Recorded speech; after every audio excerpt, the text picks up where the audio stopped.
I don't like the way he did it. That could be a very costly error.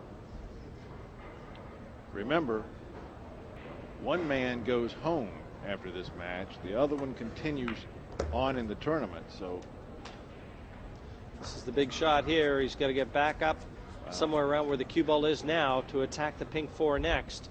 And when you've got a ball in the jaws of the corner pocket such as this 3, position is never straightforward. I think that's why Ronnie's taking a little extra time with this shot, Jerry. He's got a chance to break Petroni's serve, and he doesn't want to make a mistake.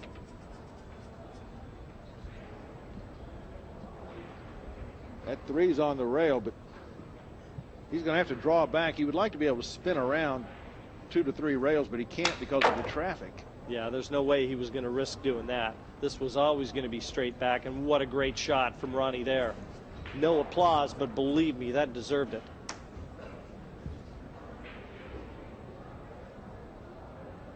It could all have gone horribly wrong for him. And now he just wants to get the cue ball back over the left-hand side of the table for the 6.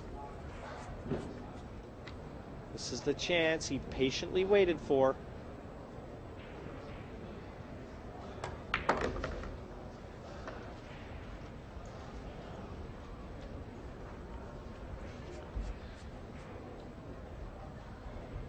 No real problem here.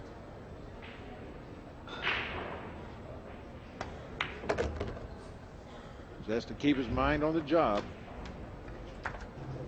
And that's a great shot there. I don't think that'll be a problem for either one of these guys. I don't think so. I think this match just might have their attention.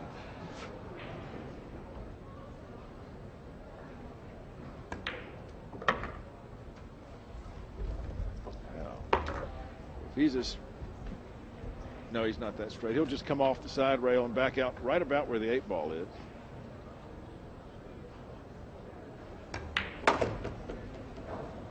Miley in that group lost 2 matches, 5-1 today. It's simple. Davis wins. He's on in a couple of matches' time against Rodolfo Luat. He will survive, but his seeding will be way down there. He will have to play one of the big boys in the next round. Alcano fighting for his life against Fabio Petroni. Back to the main table.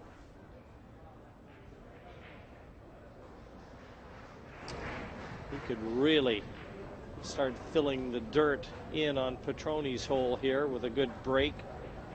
Slot a couple balls in and finish on either the 1, 2, or 3, whichever one still remains following the break. We've seen that 1 go in the side pocket a lot. And we've seen the wing ball go an awful lot. Oh, this is beautiful.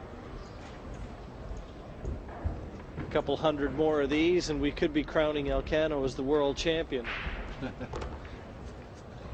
He got kicked out of position by the 7 ball, but that's to his advantage, as it turns out.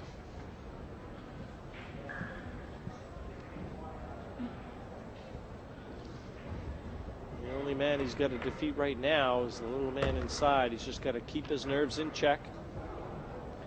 Nothing else can stop him. It's a nice, well-spread table. No, Jerry, this is where all those hours of practice come into play, where it becomes muscle memory. You know you're nervous. You don't try and mask it. You embrace it. Yeah, some players say they think nerves make them play a little bit better. Helps improve their focus.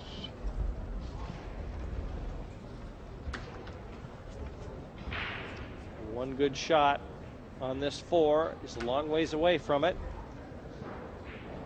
He slots this in and finishes on the orange 5. Alcano will be on the hill first.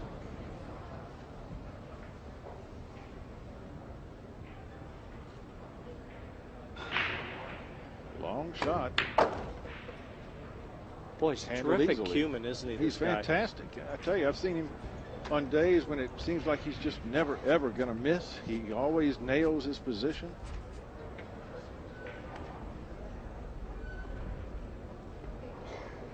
Seems like every player who comes over to the States from the Philippines is a world beater. They are when they leave. Yes. So many world champions in America. Good chance that a few of these guys will have taken those scalps and brought them back to the Philippines. armies of talented players. Jose Perica was the pioneer, followed by Efren Reyes. Now they all come over. Yeah, and with the dollar so weak now, it's a bargain for them to come over. I was talking to Thomas Ingert earlier in the week, and he said that shopping in America is like bargain basement hunting in Ethiopia.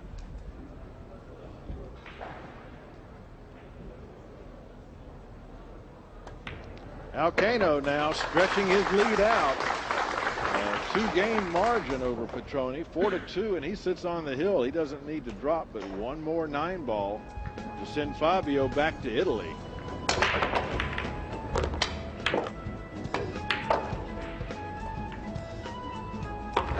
Yeah, some great shot making highlighted that rack for Alcano.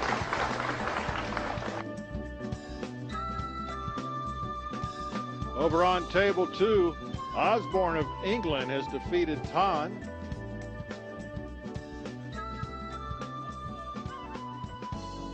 Alan Tan from Malaysia. Good young player. He was a good snooker player, Jerry, and trying his hand now at 9-ball.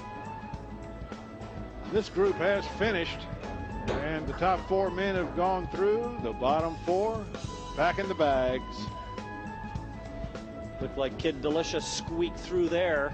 And he'll be alive in the last 64. It's always a good tournament having him there or thereabouts. He did squeak through, but very slowly.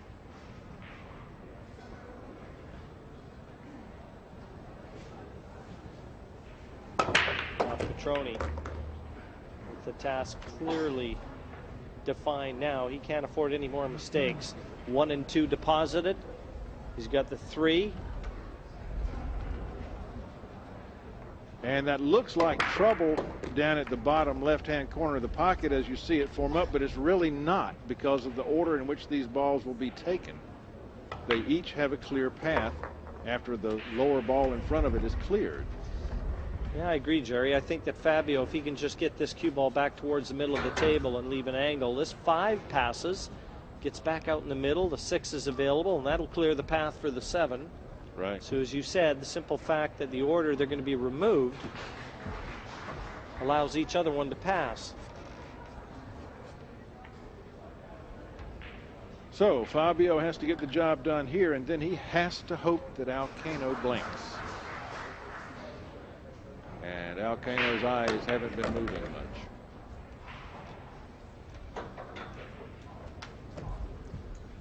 (4-2) for Ronnie.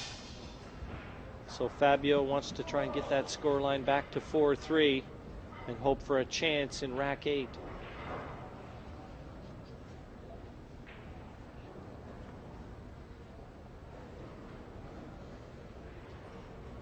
Everything open. Long way back to Rome from Chinese Taipei. Don't want to have to book that flight early. No, you don't.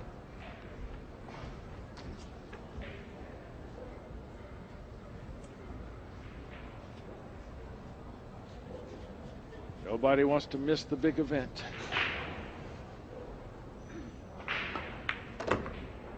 Ooh. Barely slid by that 7-ball. But barely still counts.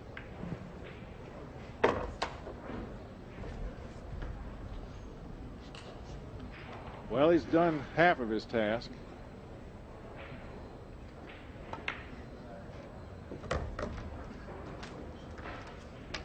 This is a great visit from Petroni. He's not going down without a shout. He's putting pressure back on Ronnie Alcano now.